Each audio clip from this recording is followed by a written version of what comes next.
Mark Zuckerberg's virtual reality universe, dubbed simply Meta, has been plagued by a number of problems from technology issues to a difficulty holding on to staff. That doesn't mean it won't soon be used by billions of people.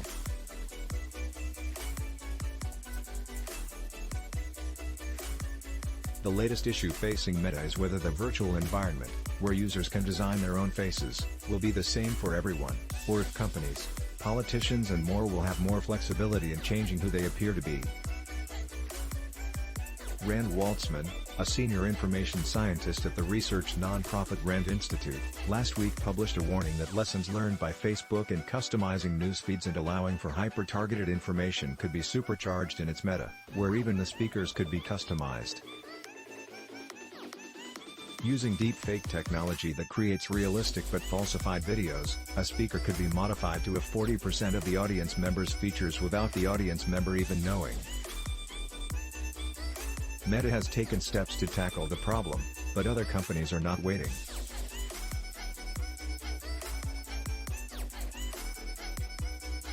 Two years ago, the New York Times, the BBC, CBC Radio Canada and Microsoft launched Project Origin to create technology that proves a message actually came from the source it purports to be from. In turn, Project Origin is now a part of the Coalition for Content Provenance and Authenticity, along with Adobe, Intel, Sony, and Twitter. Some of the early versions of this software that trace the provenance of information online already exist. The only question is who will use it? We can offer extended information to validate the source of information that they're receiving, says Bruce McCormack, CBC Radio Canada's senior advisor. Facebook has to decide to consume it and use it for their system, and to figure out how it feeds into their algorithms in their systems, to which we don't have any visibility. Launched in 2020, Project Origin is building software that lets audience members check to see if information that claims T. In other words, no tampering.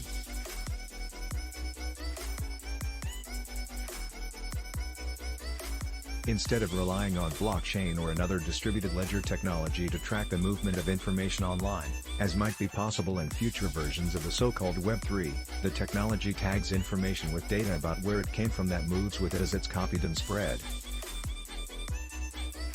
An early version of the software was released this year and is now being used by a number of members, he says. Click here to subscribe to the Forbes Crypto Asset and Blockchain Advisor. But the misinformation problems facing Meta are bigger than fake news.